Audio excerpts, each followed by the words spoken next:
Muy bien, buenas Bueno, tardes. El día de hoy vamos a empezar con el módulo de neuroradiología. Cuando hablamos de módulo de radiología, estamos hablando de patología traumática o un evento cerebrovascular que se presenta en un momento de tiempo en el parénquima cerebral. El día de hoy nos vamos a dedicar exclusivamente a lo que es trauma cráneoencefálico. Pero para hablar de trauma craneoencefálico debemos de conocer un poco acerca de lo que es la diferencia entre policontundido, politraumatizado, polifracturado. Son términos diferentes, los abordajes son diferentes, por lo tanto, también los métodos de diagnóstico pueden ser diferentes. No sé, quisiera saber parte de ustedes, si ustedes saben lo que es un politraumatizado, alguien que me pueda dar alguna definición. sí, doctor, yo pienso que politraumatizado puede ser un paciente que tiene traumas, o sea, golpes en varias partes del cuerpo. Varias partes del cuerpo. ¿Alguien más? Posiblemente, doctor, que afecten más de algún órgano. Ya pasaron por Ciru la mayoría. No, doctor, todavía no. Ah, bueno. Otro que tenga otra definición. Cuando hay más de 2 lesiones en diferentes órganos del cuerpo. Hasta ahí termina su definición. Sí, doctor. Puede ser varias lesiones que se haya tomado un paciente en un accidente o un evento traumático. No necesariamente tiene que ser del mismo, o sea, a nivel de, como que, del mismo nivel de riesgo, no sé cómo definirlo. Y porque algunos podrían ser como mortales, otros podrían ser como que, perdón por la palabra, pero como raspado o algo por el estilo. Y no necesariamente del mismo accidente van a salir todos los iguales, o sea, dos tramos iguales. Ujú. ¿Algo otro tiene alguna otra definición diferente? Ok, politraumatizado es la presencia de lesiones en órganos o sistemas eh, que comprometen la vida del paciente. Cuando hablamos de órganos y sistemas, hablamos de dos o más órganos o sistemas que están comprometidos y que al estar comprometidos peligra inminentemente la vida del paciente. Entonces entenderán que un politraumatizado es un paciente de alto riesgo de mortalidad. Por lo tanto, el manejo tiene que tener un protocolo específico y adecuado. Normalmente en el manejo de un paciente verdaderamente politraumatizado no debe de actuar solamente un médico. Por lo menos deben de haber alrededor de 6 médicos. ¿Por qué? Porque el diagnóstico presuntivo de todas las lesiones que puede tener este paciente deben de eh, estar entre los primeros 10 a 15 minutos, pues que es el tiempo en que podemos manejar adecuadamente la sobrevida de un paciente, dependiendo de la gravedad, porque puede ser menos, ¿no? Aquí hay que clasificar entre un paciente agónico, que es un paciente politraumatizado que prácticamente es irrescatable, a un paciente politraumatizado que es inestable. El inestable es rescatable, el agónico no. Eh, Entre los politraumatizados estables es raro, es raro. A ese probablemente no lo llamaríamos politraumatizado. Esa es la definición de politraumatizado. Un policontundido es aquel paciente que recibe uno o más traumas sin comprometer órganos o sistemas que pongan en peligro inminente la vida del paciente. O sea, una persona que ha sido golpeada, ¿verdad? No quiere decir que los golpes no signifiquen nada, lo que quiere decir que esos golpes no lo va a matar inminentemente. Lo puede matar tardíamente, 72 a 4 o 5 días después, eso sí es evidente, ¿verdad? No va a quedar un paciente golpeado en todo su cuerpo, no es que no va a tener ninguna manifestación, ninguna secuela o ninguna alteración. Claro que sí. Un paciente que ha sido golpeado en todos sus músculos puede tener radiomiólisis a las 72 horas. Eso puede generar una insuficiencia renal, un edema pulmonar, un edema cerebral, etc. Pero no es inminente. O sea, da chance suficiente como para manejarlo. Un polifracturado, o sea, que tiene dos o más fracturas en diferentes lugares del cuerpo, normalmente no va a ser mortal, a menos que las fracturas óseas estén circunscritas a nivel de tórax, la bóveda craneana, o que comprometa una estructura vascular. Esos son los peros.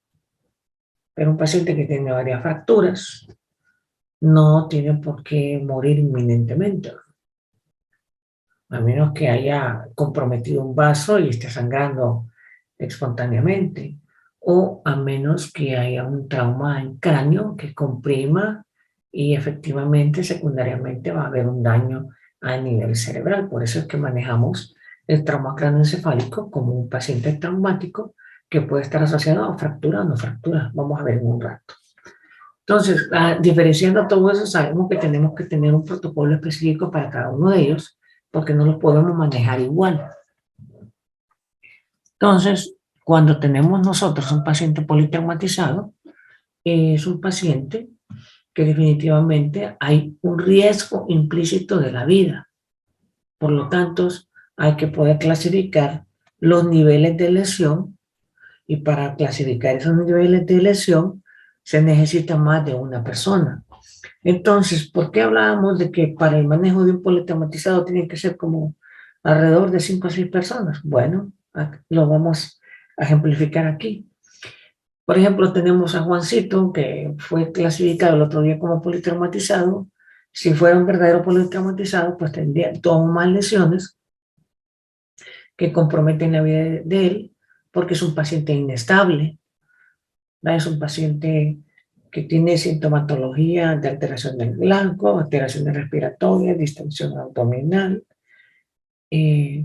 clínicamente con alteraciones ventilatorias, con alteración en inspección, palpación y percusión abdominal, con una auscultación torácica anormal.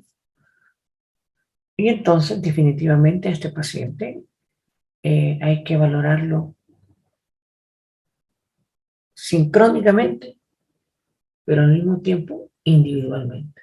Entonces, lo que hacemos es que ponemos a una persona que se encargue de valorar el sistema neurológico.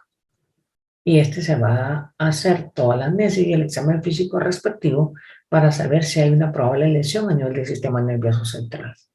Otra persona es la encargada de valorar tórax, que determinará la existencia de lesiones costales, lesiones pulmonares, lesiones cardíacas, ¿verdad? Frente a una anamnesis y un buen examen físico.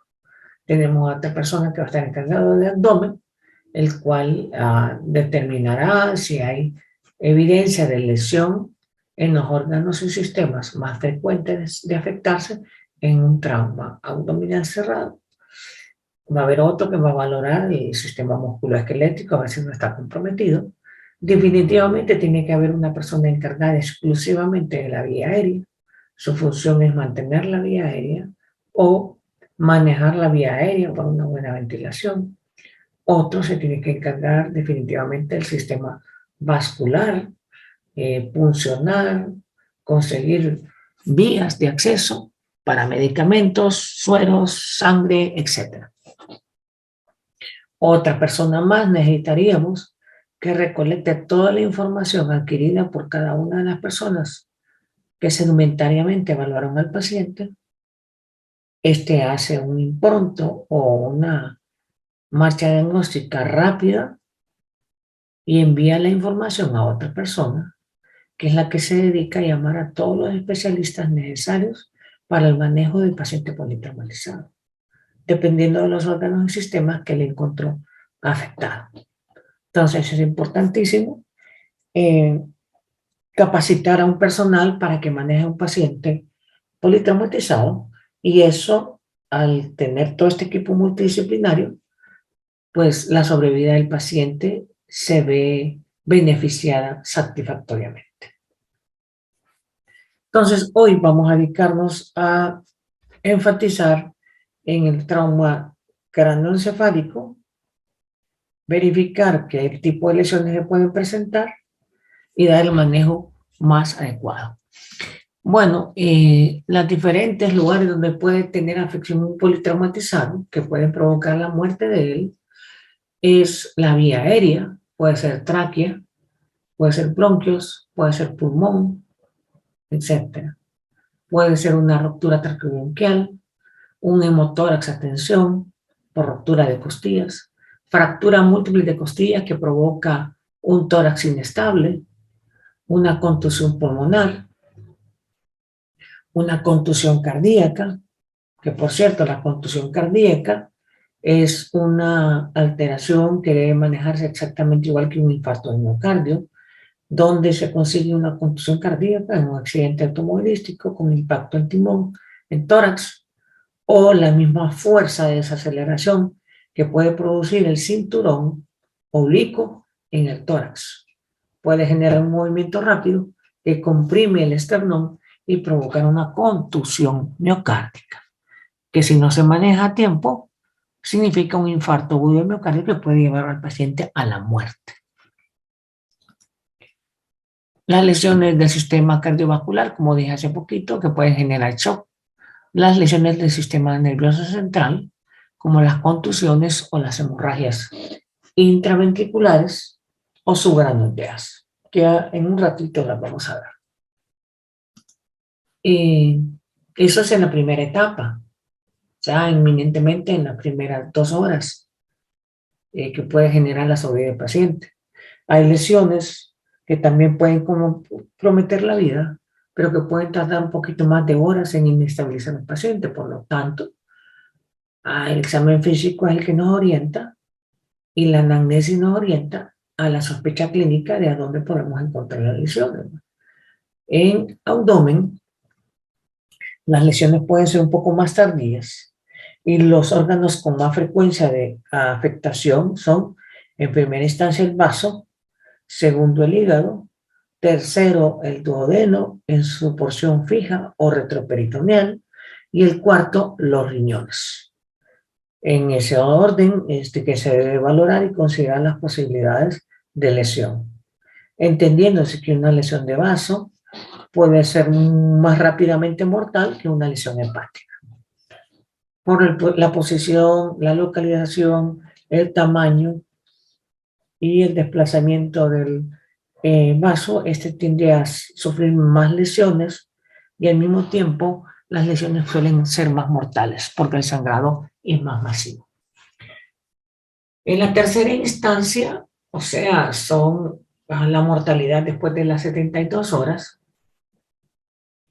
que están asociados muchas veces a factores coadyuvantes de su paciente: diabetes mellitus, insuficiencia cardíaca, hipertensión arterial, insuficiencia renal, y toda otra comorbilidad que ponga inmunosupreso al paciente, pues puede provocar la muerte en 72 horas subsiguientes. Por eso es importante el tiempo transcurrido entre el accidente y la atención. La calidad de atención es importante y la gravedad de la lesión. Por eso es un equipo multidisciplinario que investiga y orienta, concluye en una impronto cuáles son las posibles lesiones de este paciente, y en base a eso se piden los estudios laboratoriales y los estudios imagenológicos, que podrían ser rayos X, ultrasonido, tomografía. Rara vez una emergencia va a requerir resonancia magnética. Es la única emergencia verdadera en resonancia magnética es una contusión medular, porque es un manejo rápido. Las contusiones cerebrales se manejan por tomografía. Un poco diferente al evento cerebrovascular, que se puede manejar con tomografía perfectamente, pero sabiendo qué tipo de tomografía pedir. En su defecto con resonancia magnética. Pero si se tiene tomografía, se puede hacer perfectamente con tomografía y no gastar el tiempo innecesario en una resonancia magnética. Ni el tiempo, ni el dinero, ni el esfuerzo. Al final y al cabo, el problema es que un politermatizado es inestable y la responsabilidad de todo este equipo multidisciplinario es estabilizar la vía aérea y la vía vascular, porque de eso dependerá que puedan estabilizar todo el resto de lesiones. Recuerden, una vía vascular múltiple, que puede ser cateterización de los dos antebrazos, cateterización de la subclavia y en extremos, cateterización de la yugular, puede generar sobrevida al paciente. Recuerden, si hay pérdida de sangrado hay que restituirlo, necesitamos más de una vía para hacer esto. Bueno, hay que recordar un poquito la anatomía. La bóveda craneana, pues tiene la piel, tiene la aponeurosis, ¿verdad? Que es una fascia que está por debajo de la piel, que tiene tejido fibroelástico y tiene tejido muscular, que es el que se contrae o se dilata y el que provoca la cefalea tensional, porque la cefalea tensional o la cefalea común está asociada a contracción o relajación de esta aponeurosis y es la que provoca ese tipo de dolor. Después del periósteo está el hueso. El hueso tiene una tabla interna y una externa. Ojo, aquí es importante la integridad de esta tabla porque determina si se trata de un trauma cráneoencefálico abierto o cerrado. Abierto es que hay compromiso o discontinuidad de la bóveda craneana. Cerrado es que hay integridad del mismo, aunque haya ruptura de la piel o la aponeurosis. Ahora, es importante clasificar que puede haber fracturas internas y externas de la bóveda craneana. Las fracturas internas están más localizadas hacia las regiones de los senos paranasales. La tabla interna se puede fracturar y permitir la salida de gas a nivel de los senos paranasales e introducirse a nivel del parénquima cerebral.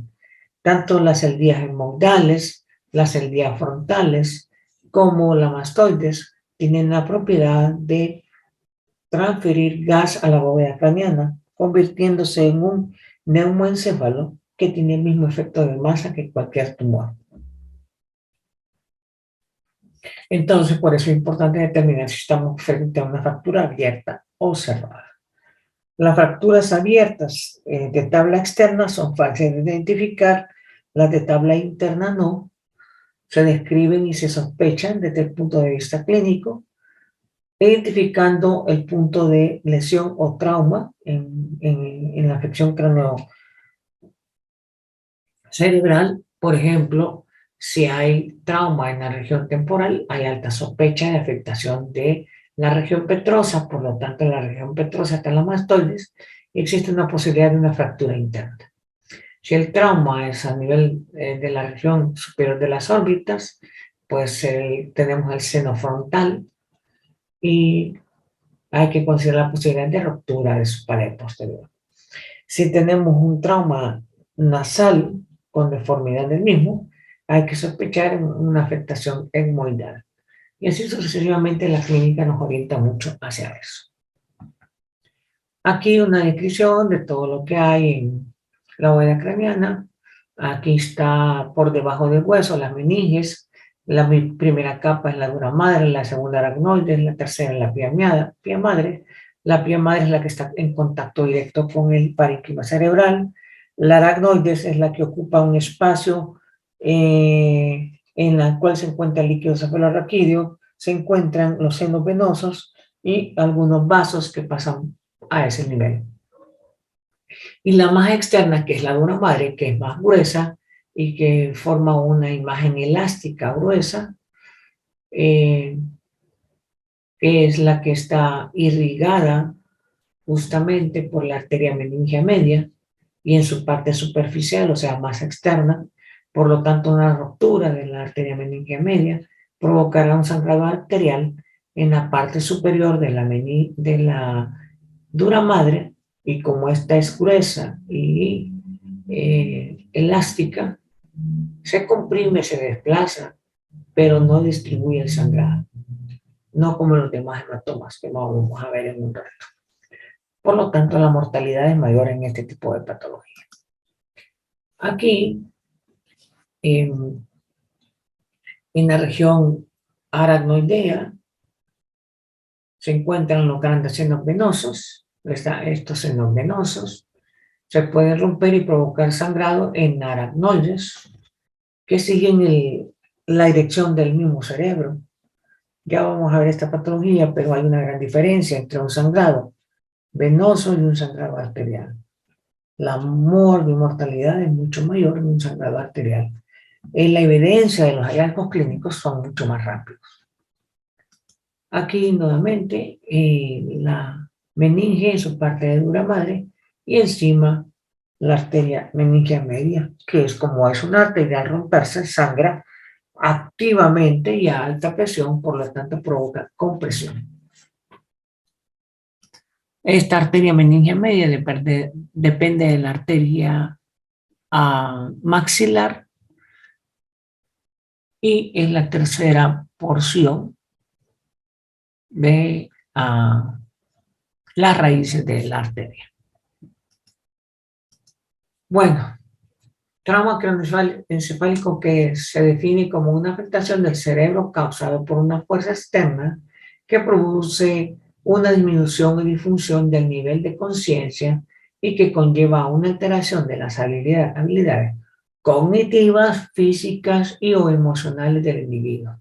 Entonces afecta toda su esfera y a eso le llamamos una alteración en el Glasgow.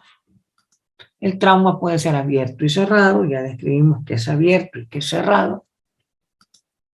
Y como ya lo describimos, empezamos a determinar cuáles son las lesiones que se presentan en el trauma craneoencefálico. Las lesiones son el hematoma epidural, el hematoma subdural, la hemorragia pseudonoidea, la contusión hemorrágica, el hematoma intraparenquimatoso y la lesión axonal difusa. Los primeros 5 son abordables o visibles a través de la tomografía. El último solo se puede valorar a través de la resonancia magnética. Entonces vamos a estudiar cada uno de ellos. ¿Qué es el hematoma epidural? El hematoma epidural es la presencia de un trauma craneoencefálico con afectación de la bóveda craneana, ya sea con fractura o sin fractura, pero que compromete o altera la estabilidad del sistema vascular dependiente de la arteria meningia media, provocando salida de sangre espontánea a alta velocidad y alta presión, que va a provocar expansión de la sangre, comprimiendo la dura madre, como es más sólida, la comprime hacia abajo, hacia el lado, y a su vez comprime la tabla interna del cráneo. Como esta es fija, definitivamente lo que se va a estar movilizando progresivamente con el sangrado va a ser la meninge en su porción de dura madre.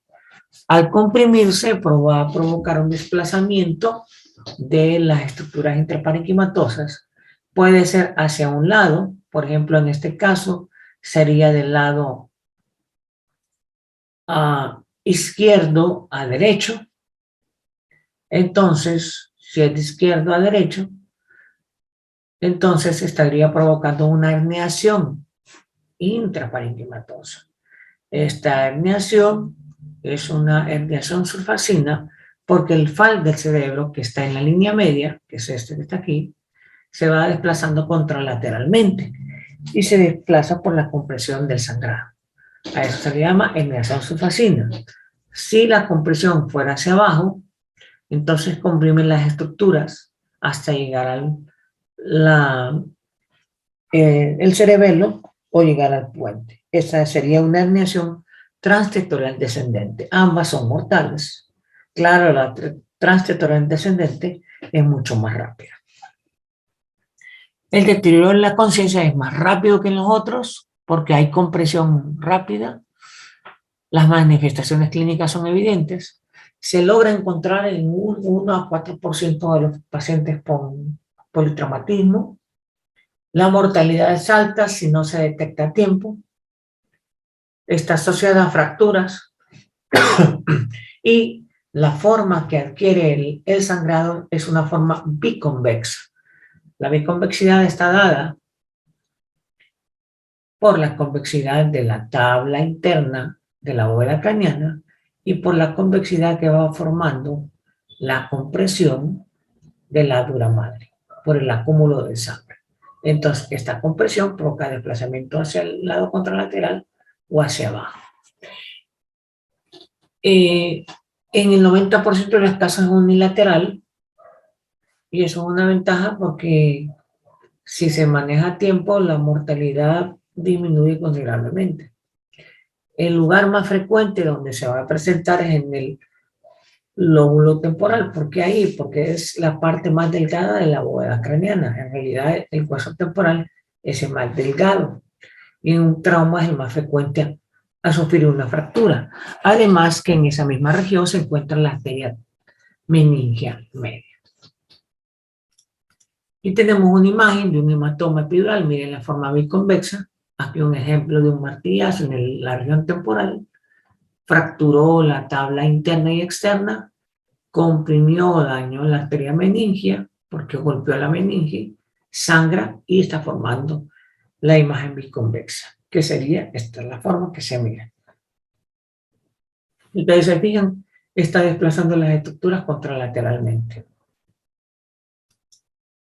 Aquí dos ejemplos, un niño y un adulto, su comportamiento es igual, las afectaciones van a ser igual y la mortalidad va a ser igual. Tal vez un poquito más lento en un paciente mucho mayor, porque el cerebro está más disminuido, la compresión es un poco más lenta. Pero depende de muchos factores que sea un poco más lento, como la hipertensión arterial, la diabetes, etc. El hematoma subdural, por el contrario, es un trauma craneoencefálico que normalmente está afectado por debajo de la dura madre, en el espacio suranoideo.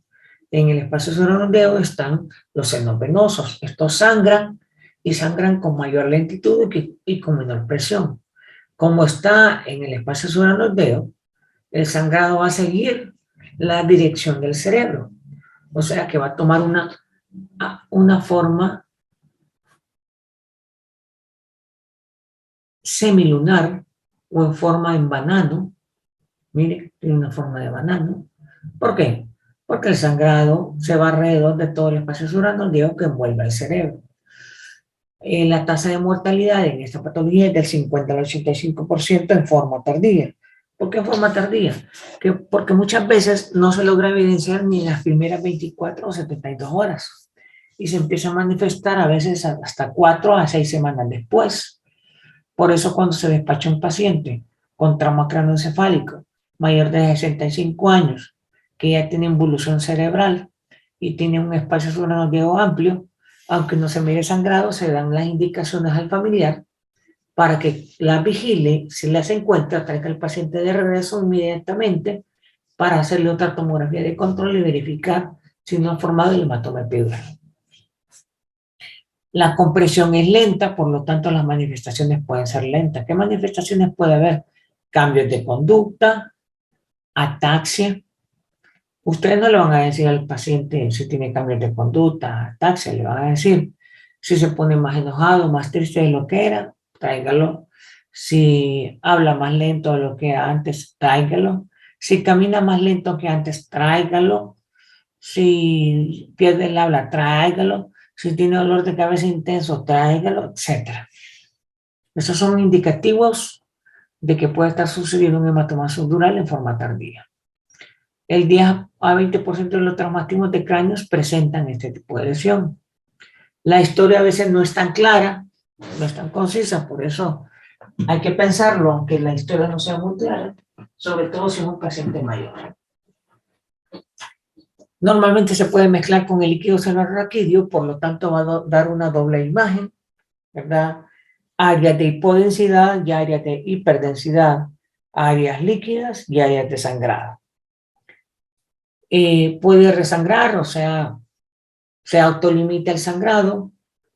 Si el paciente no guarda reposo adecuado y hace movimientos fuertes, bruscos, o simplemente un movimiento por un susto, puede reactivar el sangrado y presentar la manifestación tardíamente. Como tiene forma de media luna y sigue el cerebro, no lo comprime tan inminentemente. El 85% suelen ser unilaterales, o sea, solo a un lado del cerebro se va a presentar, pero un 15% bilateral. Y eso es por contragolpe. Se golpeó una parte y el cerebro, como estaba flotando, se golpea en el siguiente extremo y provoca hematomas en ambos lados. La manifestación clínica o radiológica, perdón, va a ser en este caso, como lo están viendo aquí, esto ya es líquido crónico por un hematoma subdural que desapareció. Aquí agudo, hiperagudo, porque ustedes miran blanco aquí los bordes, ya no miran los espacios entre los dedos.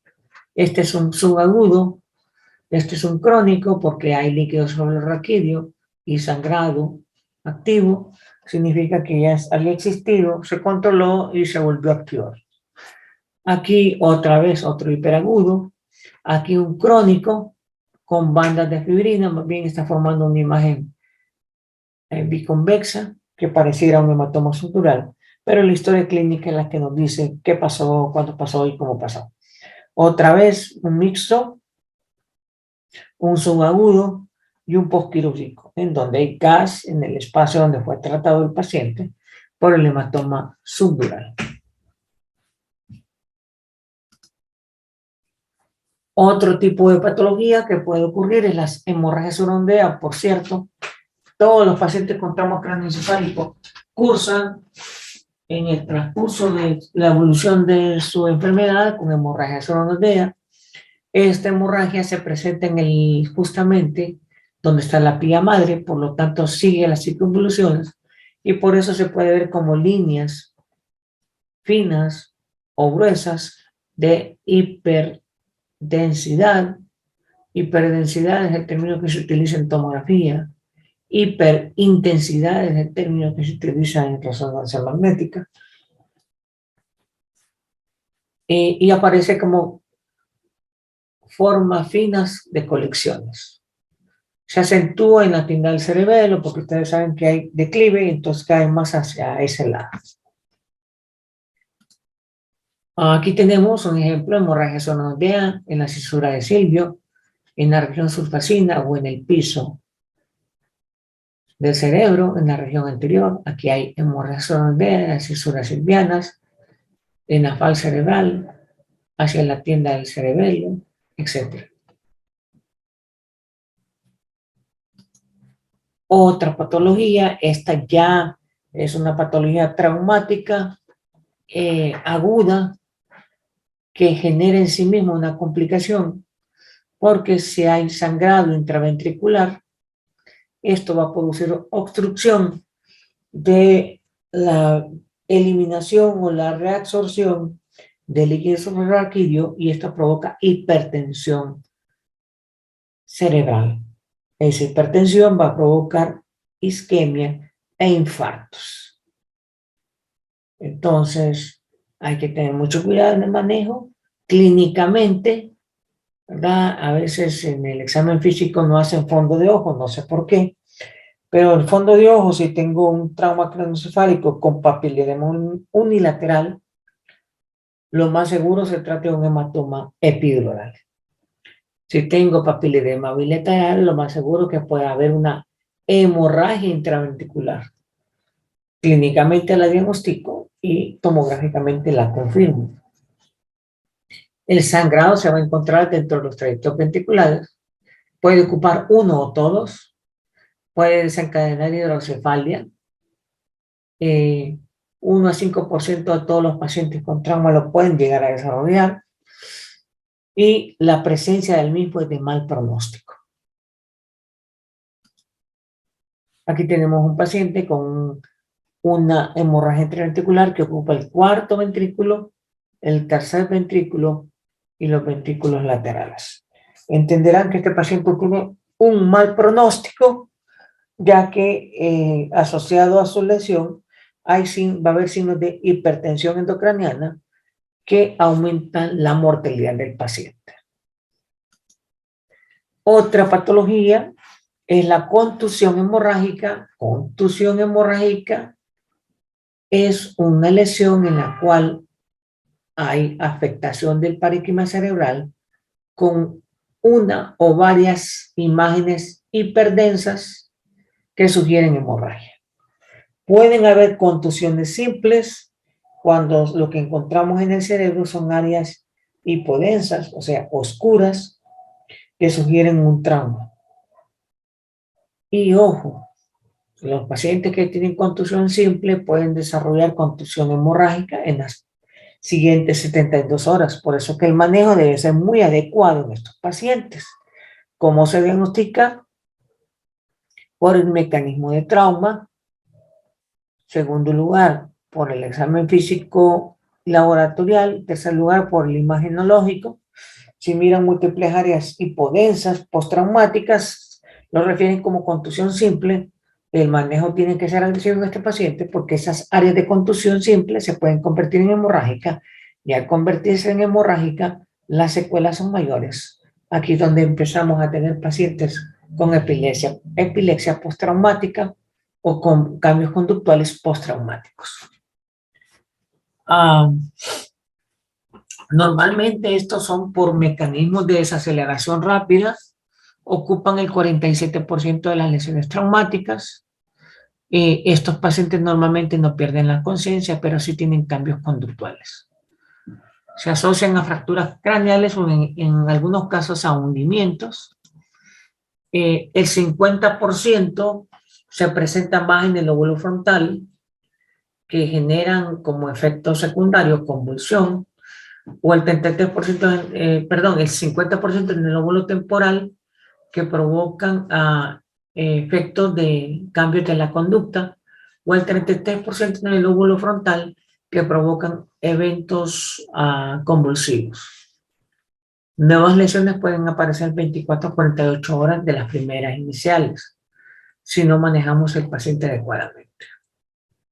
El déficit neurológico suele ser mínimo o asociado a cambios conductuales. La siguiente presentación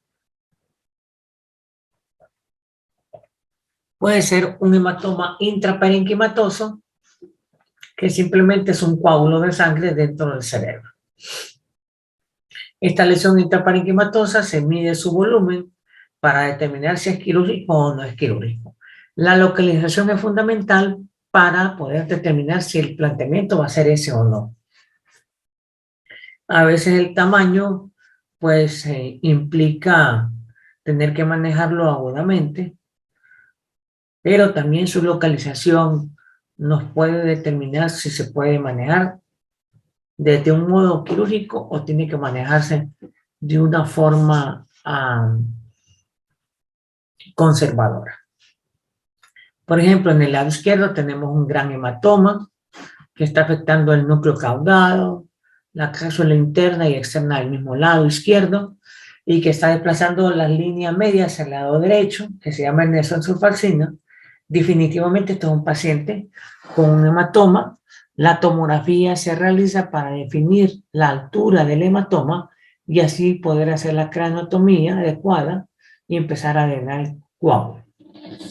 En el segundo caso de la derecha, el sangrado está justamente en el puente, por lo tanto, no se puede hacer un planteamiento quirúrgico, sino que es un planteamiento conservador, que el neurocirujano y el intensivista decidirán cuál es el manejo ideal para este paciente, esperando que pueda presentar una reabsorción del hematoma sin isquemia o infarto. Todas las anteriores son valorables por tomografía. Esta otra es la última que se presenta, que es la lesión axonal difusa. Esta no es visible por tomografía en el 99% de los casos. Rara vez se puede llegar a visualizar, sino que el diagnóstico es por resonancia magnética. Y el diagnóstico se hace por descarte, porque es un poco difícil diagnosticar. Normalmente estos pacientes son lesiones por cizallamiento. Cizallamiento es por movimiento continuo, donde se encuentra un movimiento por cizallamiento, un volcamiento, o cuando agarran un bebé pequeño y lo jamaquean, ese cizallamiento. Ojo, por eso niños menores de 6 meses, jamaquearlos pueden provocar una lesión axonal difusa. La alteración del estado de conciencia es severo. Estamos hablando de Glasgow de 3 a 5. La tomografía no identifica nada en la mayoría de los casos, porque la ruptura es a nivel de los axones. Y recordarán que los axones son estructuras a veces microscópicas, no visibles. Por lo tanto, no se puedan visualizar una lesión de este tipo en un estudio de tomografía. La resonancia magnética describe los casos en una forma más adecuada. Aquí tenemos un paciente con lesión axonal difusa, que es normal. Aquí tenemos otro que solo tiene 3 puntos de hemorragia, que sugieren pequeñas contusiones hemorrágicas, pero tiene un Glasgow de 3, evidentemente no tiene cambios conductuales, ¿no? Está severamente alterado. Eso hay que considerar una lesión axonal difusa. Entonces la resonancia es más efectiva porque las secuencias de resonancia me van a detectar este tipo de lesiones que ustedes ven aquí, múltiples áreas hipodensas, en diferentes niveles, pero en el mismo hemisferio cerebral. Eso provocará una desconexión del sistema nervioso izquierdo del derecho. Al haber una desconexión entre ambos hemisferios, provoca lo que es el estado alterado de conciencia. El manejo es paliativo, ya que es irreversible. No se puede tratar, no se puede recuperar. Estos pacientes pueden morir entre los 3 meses subsiguientes. Dependerá del manejo, del cuidado y de muchos factores que el paciente no fallezca. Muchas veces se complican de procesos urinarios, neumónicos, etc. Por último, es importante cuando tenemos un trauma craneoencefálico, no solo los efectos directos, que son los hemorrágicos, sino que las complicaciones subsiguientes que pueden tener al hematoma. Y estos pueden ser accesos, sobre todo en el paciente que no se diagnosticó que era una fractura abierta. Desde el momento que es una fractura abierta, tiene que manejarse con antibióticos porque hay una contaminación externa. Si no lo hace, entonces en cualquier momento se le puede formar un acceso. Si hay una fractura interna a nivel de las albías mastoideas, el seno esfenoidal o las sigmoidales o frontales, la posibilidad de un neumoencefalo está alta. Entonces tiene que manejarse adecuadamente. La isquemia, si se mantiene un hematoma subdural, epidural, intraparenquimanoso por mucho tiempo, la zona adyacente al hematoma se vuelve isquémica y esta zona isquémica se puede transformar en un área de infarto tarde o temprano. Entonces, por eso es que hay que hacer un diagnóstico rápido. Las herniaciones pueden ser internas o externas. Ya vimos la herniación transtectoral descendente, la herniación subfalcina, pero existen las herniaciones extracraneales. Es cuando el tejido cerebral se sale fuera de la bóveda craneana por edemas cerebrales masivos.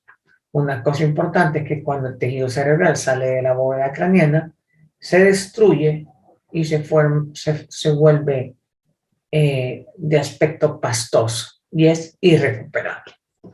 Entonces es importante no solo manejar el proceso inminente de las hemorragias, sino que las probables complicaciones que va a tener este paciente. Aquí tenemos un esquema de todo lo que hemos hablado para recordarnos la localización, las características de las lesiones. No sé si tienen dudas, preguntas o comentarios.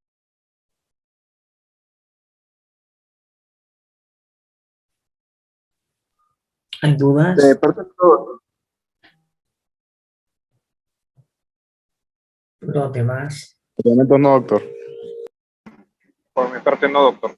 No, doctor. Claro. No, doctor, gracias. Bueno, si no tienen dudas, entonces concluiremos con la clase del día de hoy. Que pasen una feliz tarde. Gracias igual.